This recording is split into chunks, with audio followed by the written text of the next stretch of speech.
got democracy very recently. Yeah. And we want to stabilize democracy here. And we want to establish a government which is committed to the people, and a government which is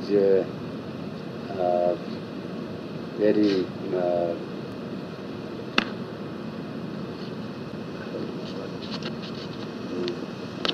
a government responsible towards the people. But because for the last 30 years we have been fighting throughout 30 years to restore democratic rights to the people.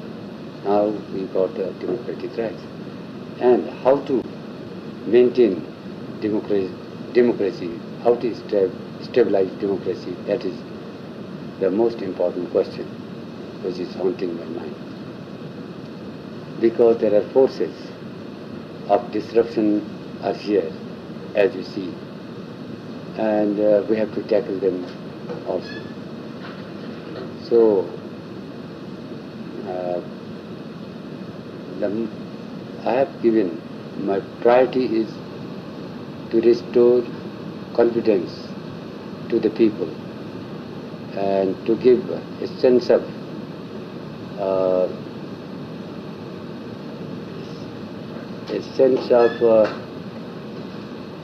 security to the people. That is my first priority. Because without a peaceful atmosphere, in peaceful atmosphere, developmental work is necessary. And the country, and there are forces who want to create chaos, confusion in the country. So my first priority is to restore peace and stability in the country. And the second priority is to give relief to the people in general. That is the two priorities I want to maintain it. Yeah.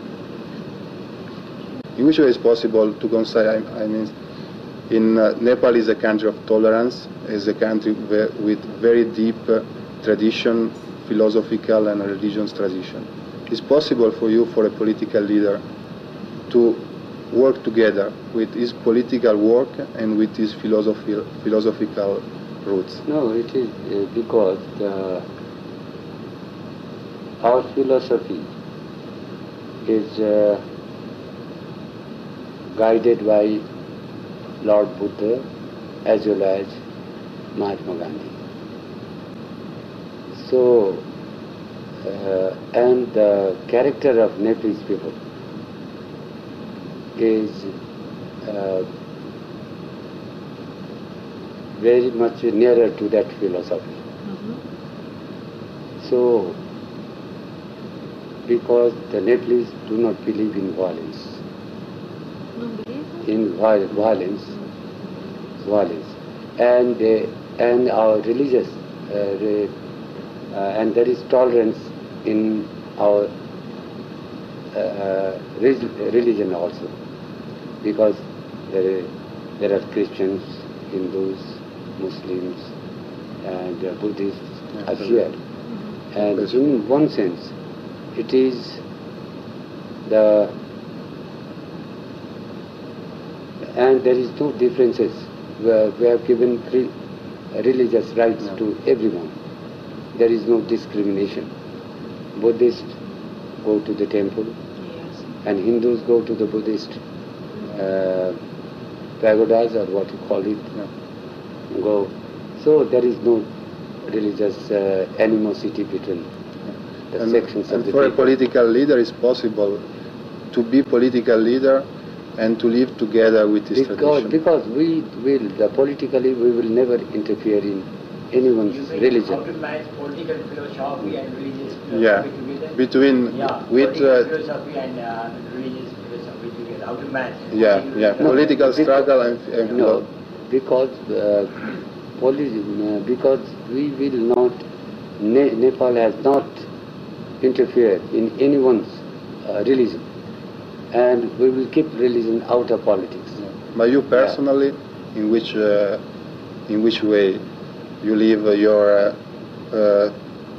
to be political leader and a philosophical way of life? You, in which way you live personally? You see, I'm a bit more a political animal, of course. Yeah. So my philosophy is that the people should get the benefit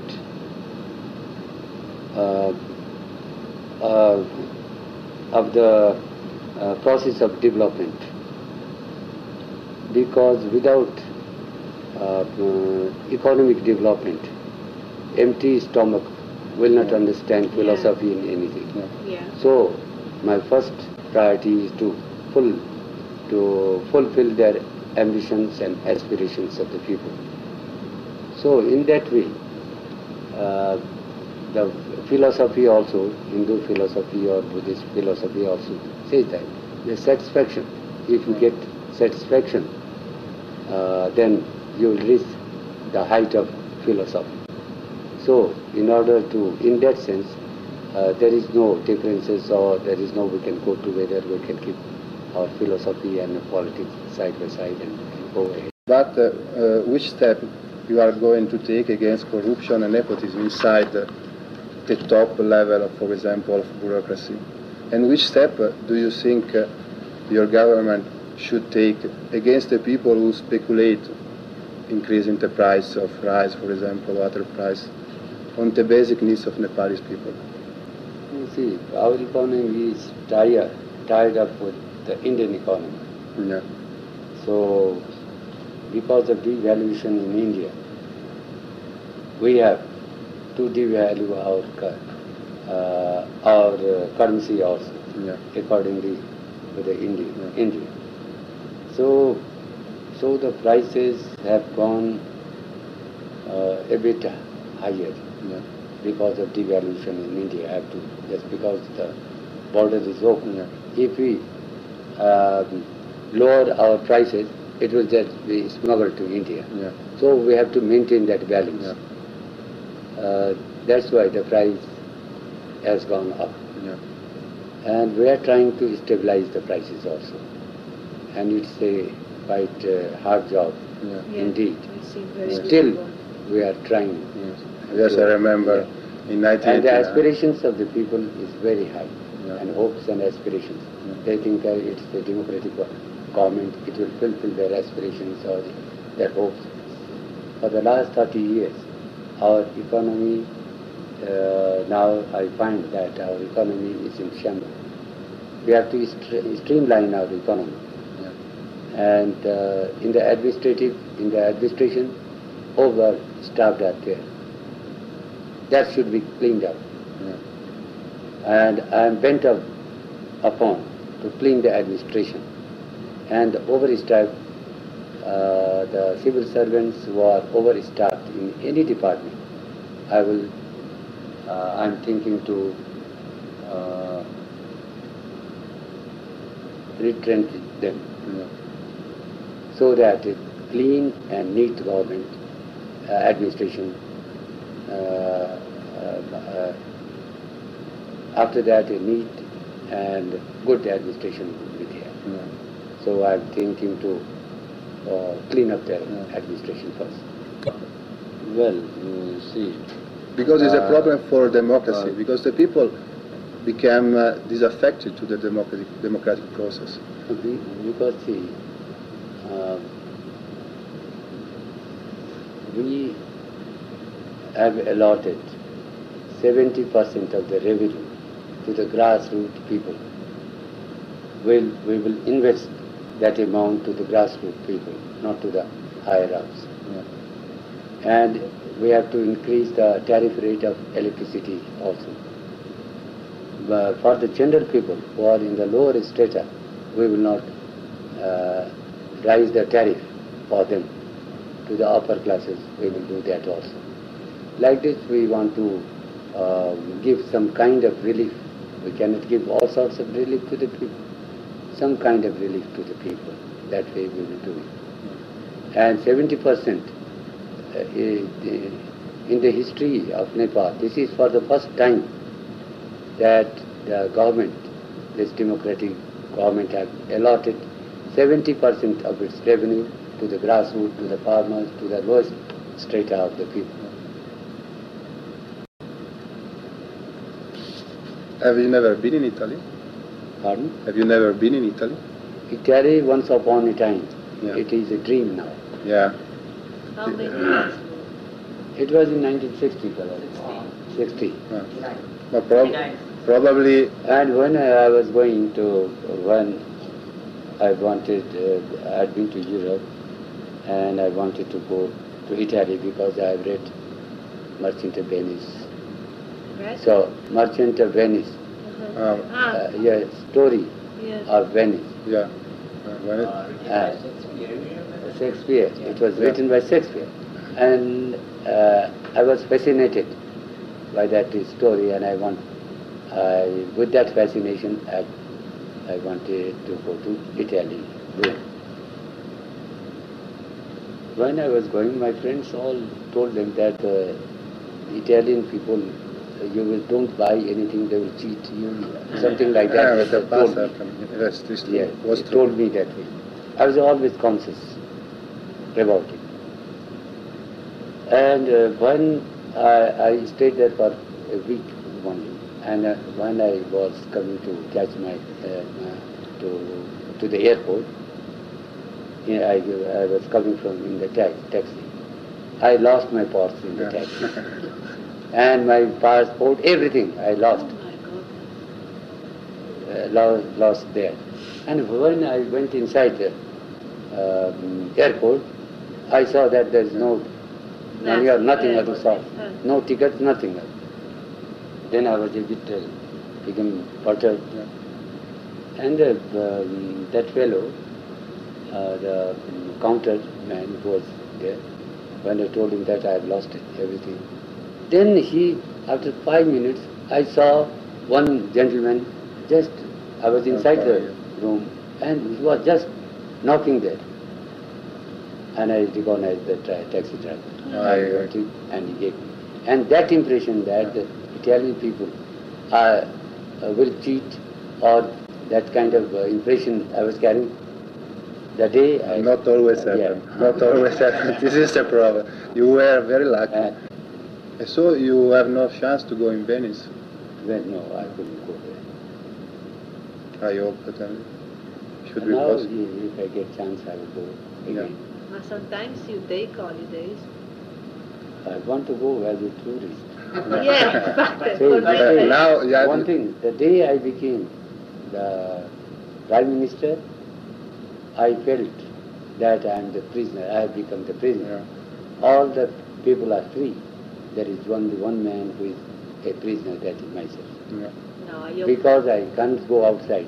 Yeah. I cannot move in the market. I cannot do that thing because this is people a right point of out. the power. Here is the Prime Minister. He's roaming like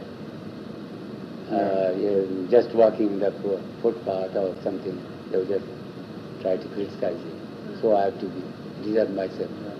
So then you have also to work a lot because the situation of the country must. And the days ahead are very difficult, of course. Make my effort for that. Yeah.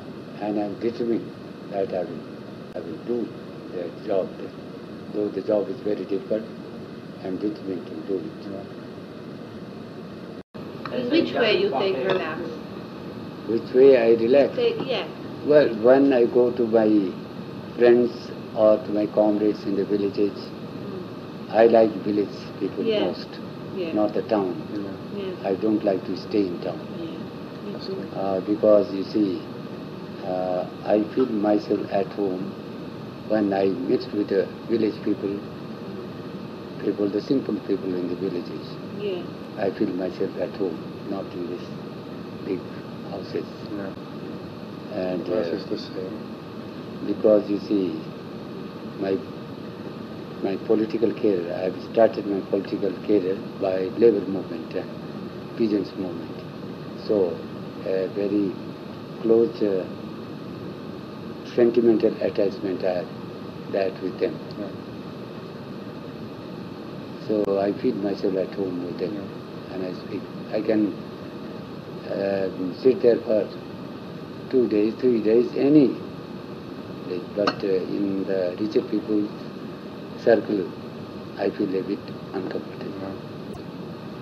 If you go to the hills, it's very beautiful. In the hills, people are very simple. Yeah, very simple, They and are you simple, feel very and well. they are very room. hospitable.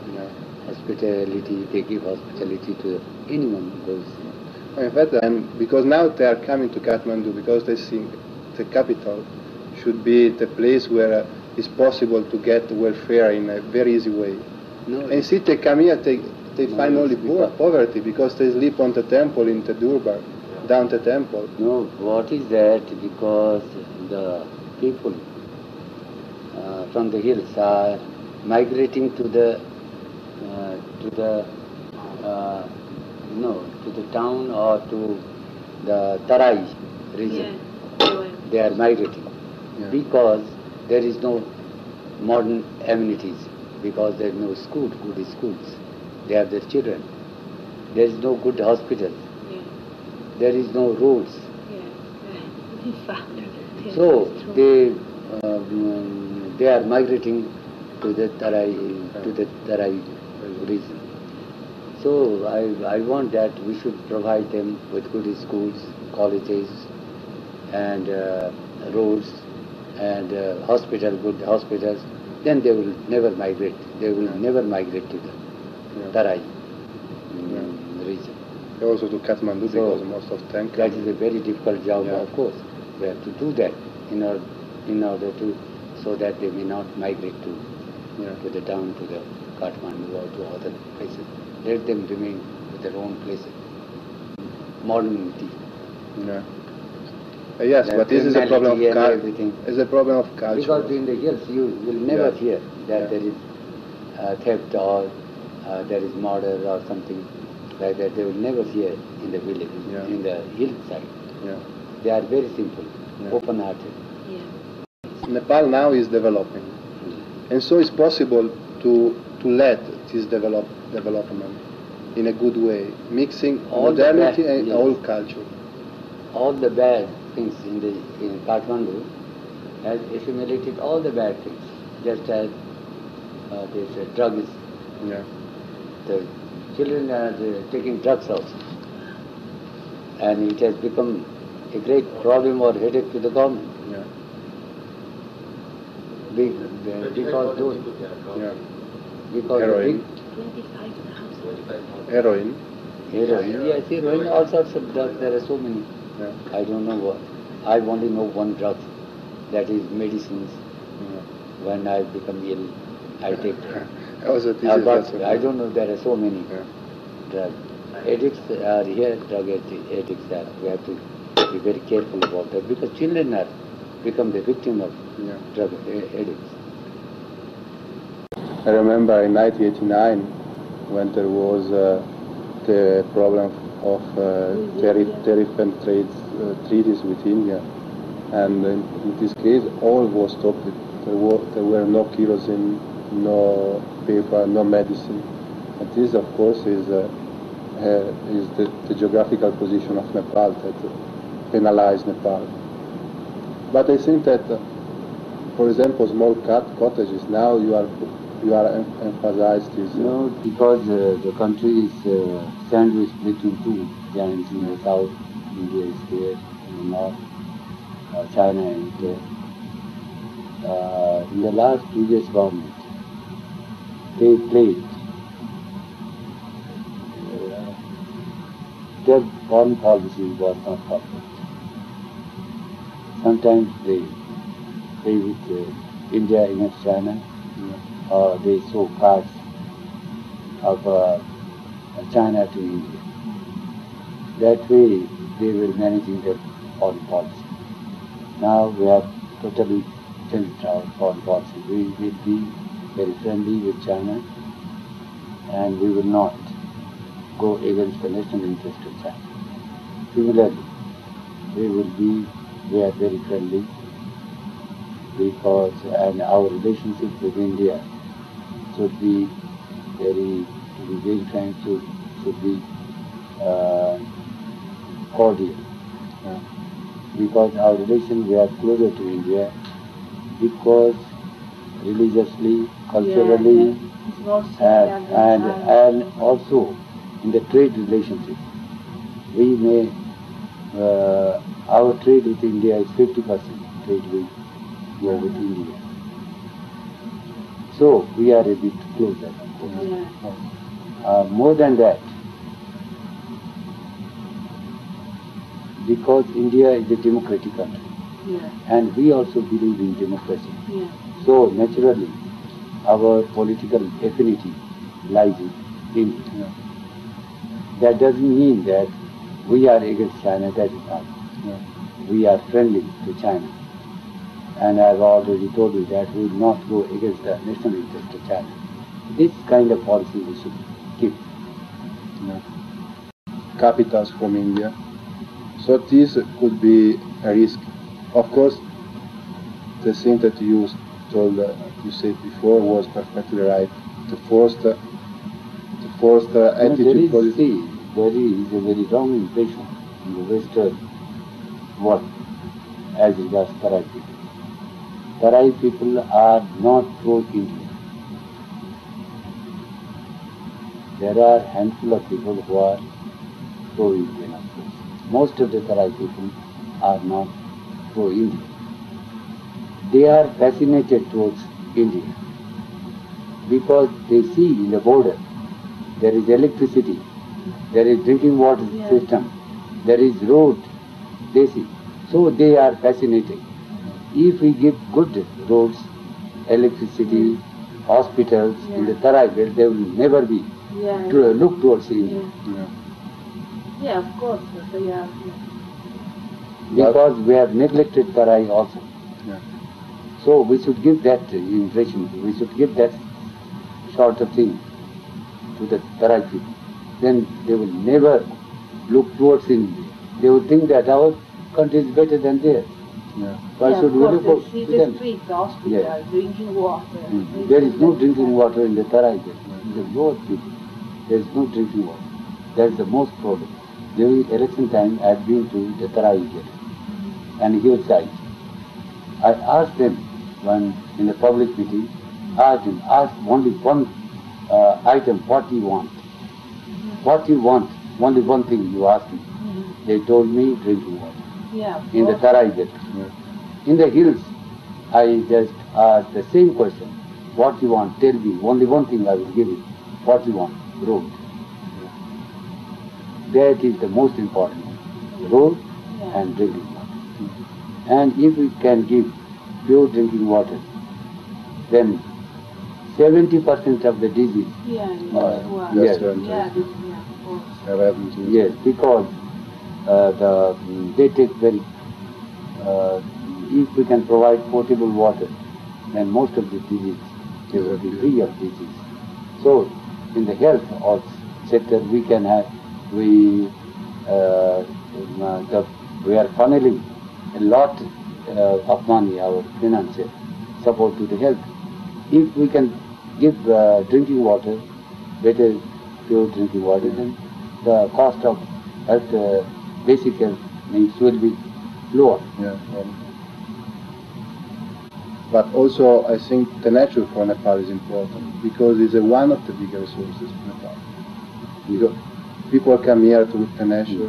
Of course, this is the big problem of Nepal. To reconcile development, nature, culture, this should be even maintained, of course. Our cultural heritage should be maintained. We should keep that thing. And with that, we have to develop ourselves. We shouldn't lose our culture and develop in the country. Because I think that tourism could still remain one of the big sources of income for Nepal. And so, for example, maybe in some part of the country should be better don't build the road and to develop the tourism in this part of the country. For example, the other About interlinked because I have told you here. Because we want to establish fertilizer factory in order to promote agriculture production. So without power generation you will not have fertilizer factory. Otherwise we will have to import fertilizer from different countries. So if you want to be self-sufficient in food, you have to do that also. So everything is interlinked with everything. Without road, you cannot just in the hills area, just there is a Jumla. There is apple. It is rotten. There is no transport system, and it's all useless. So we have to get that thing back to Kathmandu or some other places. We can export it to India also, to other countries. It's a very good apple there. They grow very good apple. The climate is very better for apple. But without transportation, it's all rotten. I mean, all the apples have been no one sale, no one. Just you can go there in Jumla and pluck the apple and eat it. Nobody will ask anything because so many.